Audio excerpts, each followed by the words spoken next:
আমি তো প্রতিদিনই মরে যাই, প্রতিদিনই আমাকে অনলাইনে মেরে ফেলে। স্মার্ট বাংলা। একসময় ক্ষমতার দাপটে মাটিতে পা পড়তো না, আর এখন দেশ থেকে পালিয়ে গিয়ে মুমূর্ষু অবস্থায় রয়েছেন। পালাবো না, কোথায় পালাবো? খারাপ কি বলেছি? সৃষ্টিকর্তা ছাড় দেয় কিন্তু ছেড়ে দেয় না। এখন চিকিৎসাও নিতে পারছেন না ওবায়দুল কাদের। তাকে ফিরিয়ে দিয়েছে ভারতের হাসপাতালগুলো। যিনি একসময় গলা উঁচু করে বলতেন পালাবো না, কোথায় পালাবো, আজ তিনি নিজেই পালিয়ে গিয়ে পথ হারিয়ে ফেলেছেন। জ্বালা, বড় অন্তর জ্বালা। ক্ষমতার মসনদ থেকে সোজা হাসপাতালের ভেন্টিলেশনে। যে কলকাতার মাটিতে তিনি আশ্রয় নিয়েছিলেন নিজেকে বাঁচাতে, সেই মাটিও কি এখন তাকে সহ্য করছে না? আরে মানুষগুলো কি বেকুব? এরা এইসব খবর জানে না।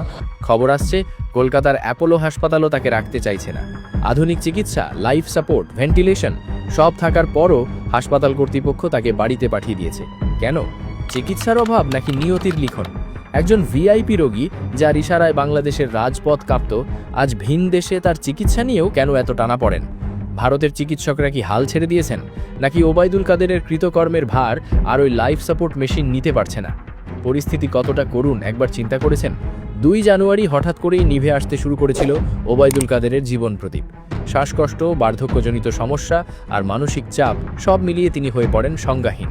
কলকাতার অ্যাপোলো হাসপাতালে তাকে নিয়ে যাওয়া হয়েছিল অনেকটা দৌড়াদৌড়ি করে। চিকিৎসকরাও দেরি করেননি, সোজা ভেন্টিলেশনে। কিন্তু বিধি বাম, যে শরীরে পাপের বোঝা ভারী, সেখানে ওষুধ কতটা কাজ করবে? হাসপাতাল সূত্রে খবর, ওবায়দুল কাদেরের শরীর আর চিকিৎসায় সাড়া দিচ্ছে না।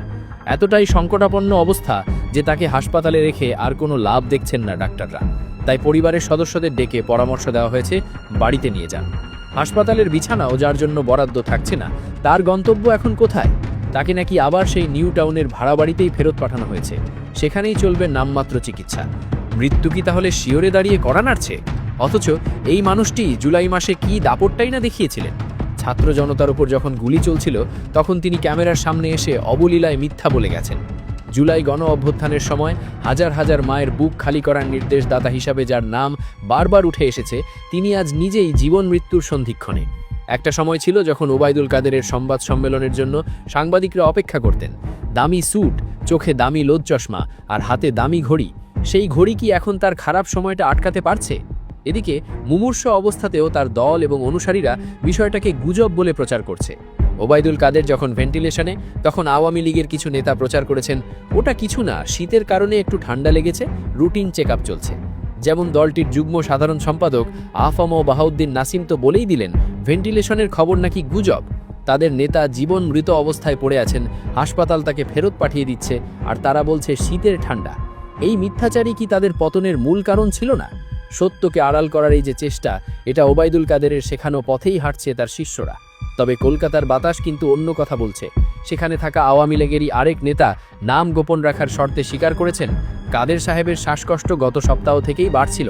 বাড়িতে অক্সিজেন দিয়েও কাজ হচ্ছিল না, শেষমেশ হাসপাতালে নিতেই হলো। কিন্তু হাসপাতাল কি তাকে মৃত্যুর আগে শেষ বিদায়ের জন্য বাড়িতে পাঠিয়ে দিচ্ছে?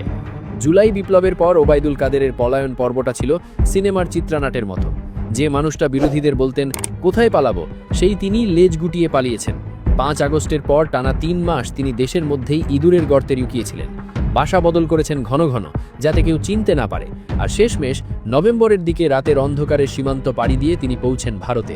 কলকাতার নিউ টাউনের যে ফ্ল্যাটে তিনি আশ্রয় নিয়েছেন, সেটা কি তার সেই মন্ত্রীপাড়ার আলিশান বাংলোর মতো? নিশ্চয়ই না। সেখানে তিনি বন্দী, দমবন্ধ করা পরিবেশ। আর সেই দমবন্ধ পরিস্থিতি আজ তাকে অক্সিজেনের অভাবে হাসপাতালের বিছানায় ফেলে দিয়েছে। কথায় আছে, পাপ বাপকেও ছাড়ে না। মজার ব্যাপার হলো, এই পলায়ন পর এবং অসুস্থ জীবনেও ওবায়দুল কাদের তার স্বভাবসুলভ ধান্দাবাজি ছাড়তে পারেননি। ভারতীয় গণমাধ্যমের এক প্রতিবেদনে উঠে এসেছে তার এক বিস্ময়কর কীর্তি। পালিয়ে গিয়েও তিনি নাকি চাঁদাবাজি করছিলেন। বিশ্বাস হচ্ছে না? টেলিগ্রাম অ্যাপে গ্রুপ খুলে তিনি দল পরিচালনা করার নাটক সাজিয়েছিলেন। সেখানেও তিনি ছিলেন সেই পুরনো রংবাজ। শেখ হাসিনা যখন ভিডিও কনফারেন্সে নেতাকর্মীদের সাথে কথা বলতেন, তখন কার মাইক্রোফোন অন থাকবে আর কে কথা বলার সুযোগ পাবে, সেটা নাকি ঠিক করে দিতেন ওবায়দুল কাদের। আর এই সুযোগ করে দেওয়ার বিনিময়ে তিনি পালিয়ে থাকা নেতাকর্মীদের কাছ থেকেও টাকা নিতেন। একজন মানুষ কতটা নিচে নামলে নিজ দলের বিপদে পড়া কর্মীদের কাছ থেকেও টাকা খাওয়ার চিন্তা করতে পারে? টেলিগ্রামে তিনি নিয়মিত ঢাকা ঘেরাও করার ডাক দিতেন, অথচ নিজে বসেছিলেন কলকাতার সেফ জোনে। কর্মীরা যখন তাকে প্রশ্ন করত, নেতা আমরা কি করব, তখন তিনি টাকার ধান্দায় ব্যস্ত। দলের সিনিয়র নেতারাও তার এই আচরণে বিরক্ত। নাম প্রকাশ না করার শর্তে এক নেতা বলেছেন, কাদের ভাই তো রাজনীতি করছেন না, তিনি টেলিগ্রামকে টাকা কামানোর মেশিন বানিয়েছেন। যে লোকটা একসময় দেশের হাজার হাজার কোটি টাকার বাজেট নিয়ে ছিনিমিনি করেছে, টেন্ডারবাজি আর কমিশন বাণিজ্যের অভিযোগ যার বিরুদ্ধে পাহাড় সম, তিনি শেষ বয়সে এসে টেলিগ্রামে খুচরো চাঁদাবাজি করছেন। একেই কি বলে কর্মফল? যে আঙুল দিয়ে তিনি টাকা গুনতেন সেই আঙুলে আজ পালস অক্সিমিটার, যে মুখে তিনি কর্মীদের ধমক দিতেন টাকা না দিলে সেই মুখে আজ অক্সিজেনের মাস্ক। নোয়াখালী 5 আসন থেকে টানা 4 বার এমপি হয়েছেন, 12 বছর ধরে মন্ত্রী ছিলেন, ক্ষমতার দম্ভে মাটিতে পা ফেলতেন না। তার সেই বিখ্যাত উক্তি, কাউয়া ঢুকছে দলে, আজ তার নিজের বেলাতেই কি সত্য হলো না? তিনি নিজেই কি এখন দলের জন্য কাউয়া হয়ে যাননি? ভারতের হাসপাতালে যখন তিনি শুয়েছিলেন তখন তার দলের নেত্রী শেখ হাসিনা কি তাকে দেখতে গিয়েছিলেন, নাকি তিনিও নিজের পিঠ বাঁচাতে ব্যস্ত? আহারে, শেষ সময়ে নেত্রীও তার পাশে নেই। এখন প্রশ্ন হলো, ওবায়দুল কাদের কি আদৌ আর দেশে ফিরতে পারবেন, নাকি তার শেষ নিঃশ্বাসটা ওই ভিন দেশেই ত্যাগ করতে হবে? যখন জুলাই হত্যাকাণ্ডের পর তিনি পালিয়ে গেলেন তখন কি একবারও তার মনে হয়নি যে ক্ষমা চাওয়ার সুযোগটাও তিনি হারালেন? তার অধ্যত্ব এমন পর্যায়ে ছিল যে তিনি বলেছিলেন, রাজনৈতিক পরিবেশ পেলে তখন দেখা যাবে ক্ষমা চাওয়ার বিষয়। মানে তিনি তখনও স্বপ্ন দেখছেন আবার ক্ষমতায় আসবেন, আবার দাপট দেখাবেন, কিন্তু বিধাতা তাকে সেই সুযোগ দিবে বলে মনে হয় না। রাজনৈতিক পরিবেশ তো দূরের কথা, তিনি এখন নিজের শরীরের পরিবেশই ঠিক রাখতে পারছেন না। ওবায়দুল কাদেরের অসুস্থতা নিয়ে সাধারণ মানুষের মধ্যে কি কোনো সহানুভূতি কাজ করছে? সোশ্যাল মিডিয়ার কমেন্ট বক্সগুলো চেক করলেই উত্তরটা পেয়ে যাবেন। মানুষ লিখছে, এটাই আল্লাহর বিচার, কেউ লিখছে আবু জাহেলের মতো পরিণতি, কেউ আবার লিখছে আলহামদুলিল্লাহ। কেন এই ঘৃণা? একজন মানুষ মৃত্যুশয্যায়, অথচ দেশের মানুষ তার জন্য দোয়া করার বদলে ব্যঙ্গ করছে। এটা কি একজন রাজনীতিবিদের জন্য সবচেয়ে বড় ব্যর্থতা নয়? ওবায়দুল কাদেরের হার্টে আগে থেকেই সমস্যা ছিল। 2019 সালে তার বাইপাস সার্জারি হয়েছিল। তখনও তিনি সিঙ্গাপুরে গিয়ে রাজা বাদশাহের মতো চিকিৎসা নিয়েছিলেন। তখন তিনি ক্ষমতায় ছিলেন, রাষ্ট্র তার চিকিৎসার খরচ বহন করেছিল। কিন্তু আজ তিনি পালিয়ে থাকা একজন আসামি। আজ তার চিকিৎসার বিল কে মেটাচ্ছে? সেই টেলিগ্রামের চাঁদাবাজির টাকা, নাকি বিদেশে পাচার করা জনগণের ট্যাক্সের টাকা? আজ সেই টাকার জোরেই হয়তো ভেন্টিলেশনে কিছুদিন টিকে থাকবেন, কিন্তু আয়ু, সেটা তো টাকার জোরে কেলা যায় না। ওবায়দুল কাদেরের এই পরিণতি থেকে বর্তমান এবং ভবিষ্যতের রাজনীতিবিদদের অনেক কিছু শেখার আছে। ক্ষমতা চিরস্থায়ী নয়।